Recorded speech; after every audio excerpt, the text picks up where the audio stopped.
ஒரு கவிதை சொல்லுவார்கள், பிறப்பு முதல் இறப்பு வரைக்கு கண்ணுக்குள் கண் பேசி உன்னுக்குள் நானாகி பெண்ணுக்குள் ஒன்றாகி பிரிய மனம் ஏதுமின்றி ஆசையுள் பட்டு அன்பு பாய்ச்சி காம கலவியால் கழித்து புரண்டு மானே தேனே என் ஊனே உயிர்ப்பே பெண் பாவாய் என்று உருகி உருகி இன்பத்தேன் அள்ளி பருகி நாம் ஈருடல்தான் ஆனால் ஒரு உயிரன்றோ என்றெல்லாம் பேசி கூடி குலாவி மக்களை பெற்று பிள்ளைகள் வளர வளர அந்த ஆசை வலை அறுபட்டு கன்னம் குழி விழகால் நடுங்கி தடுமாற என்னவளே என் அவளே என்றெல்லாம் அழைத்தவன் சாவின் பிடியில்.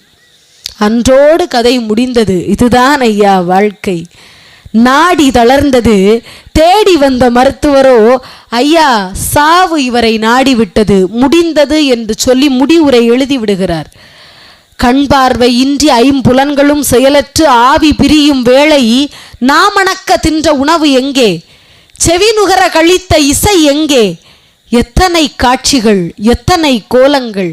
காலமகன் வந்துவிட்டான்.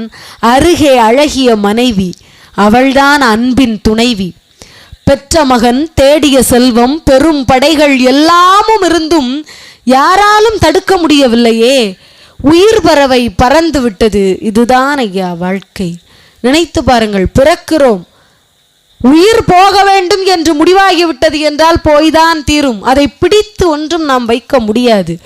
ஆனால் அதற்கு இடைப்பட்ட காலங்கள் நம் கையில் தான் இருக்கிறது, நம் கைக்குள் தான் இருக்கிறது.